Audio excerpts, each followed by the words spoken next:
Kenny talked about just being embarrassed in the last year against Arizona. You weren't playing, but what did it feel like watching it from your vantage point? Last year, that's Arizona game is where I kind of started to get a little heated on the sideline with the guys, just the defense really, because I felt we really did feel like it was embarrassing. They put up, absurd amount of yards, and obviously we take a tally of that. But, like we said, we just embracing the process because obviously, like I said, we're playing for more than they're playing for. Coach Dilly says all the time, it's 2 different seasons. The first one's over. So, this week starts the second one, to have those bragging rights for the rest of the year. So, as long as, like I said, we prepare like we're supposed to, do everything we're supposed to, then we'll go to Tucson and do what we're supposed to. So, yeah. What about the style or approach of Arizona's passing attack with Fafita and T-Mac stands out?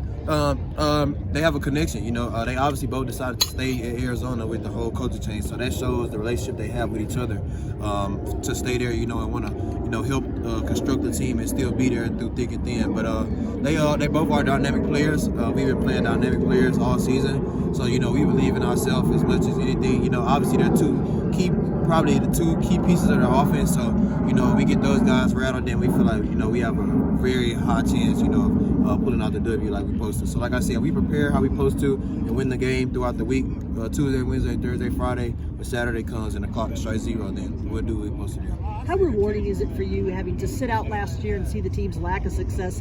How rewarding is it now to be going through this? I would say it is very rewarding, but it also took a lot of work. We put in a lot of work. I put in a lot of work to this team. Everybody's put in a lot of work to this team. We didn't just wake up and just magically be 9-2. It took a lot of work. It took a lot of arguments, happiness, crying, sad, just a lot of everything, chaos. But it feels good to be here, and know your hard work is paying off. But the job's not finished. We haven't done anything yet. We haven't held up any trophy. The season's not over. The last game's not played. So we're gonna keep approaching each week, day by day, week by week, the same process that we've been doing against Wyoming. And try to get the same results as we've been getting. Is it hard not to look past the potential ramifications of victory and what that could lead to? Just zero in on the game you're playing Saturday. Yeah, I would say it's hard. Obviously, this day and age with social media, you open your phone, Sunday, everything you seeing is ASU, and there was one point where, ASU wasn't even talked about at all or even thought of. So obviously it is hard, but the guys, we know what's at stake. We know how much work we put into the season. So you don't want to all let it go to waste just because of looking ahead. You want to be where, like I said, as a team, we want to be where our feet are. Keep approaching the game the same way we've been doing. Don't change anything. Like I said, if it's not broke, don't fix it.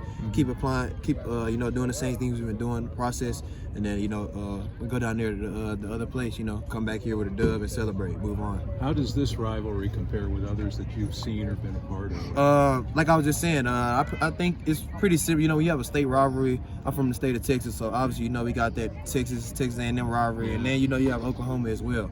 But I would say that it is a pretty big rivalry because a lot of people that live down there, come up here to work in a big city. You're intermingling every day with people. You walk around campus sometimes, you see people with the other school on. So it's just, it's just here. It's just there. You can't really get away from it. So winning this game, gives you that bragging rights for that second season. All the way until next year, 365 next year when we play again. So obviously it's really a big deal. We're playing, like I said, we're playing for a lot more than they're playing for.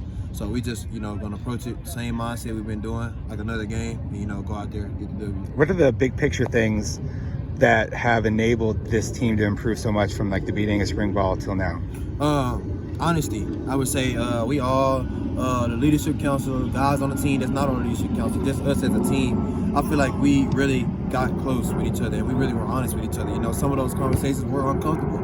Then I feel like they have to be uncomfortable because when you're in games where the games are tight and it's uncomfortable, you have to be able to look to the guy next to you and depend on him. Like, I've seen him respond in an uncomfortable situation. So when you look at our team and look at those games, when we get in those situations, we look pretty comfortable. We're able to shake back. Sometimes we were better than others, but it's because of the conversations that we had, the workouts that we put each other through, just the talks that we had in the dark. When nobody believed in us, it's still the same way now. Just approaching with that same mindset. It just keep moving on, keep pushing forward, keep pushing forward. Do you think that Dillingham's accountability like he admits when he made mistakes or whatever, does that then give you guys a permission structure to do the same thing? Yeah, it does. And I think, you're only, I've been in different places, you're only a reflection of your head coach. Obviously the program is a reflection of him. How he is how we are as a team, like he said, he admits when he's wrong. I feel like everybody should. We're all human. We all make mistakes. Sometimes we all, let the emotions get better of us. Sometimes, we have to work on that. I'm an emotional person as well, So that's what we have. A lot of emotional guys on this team, and that's why we're in the position we're in, because we really care. We really care about what we're doing. We really care.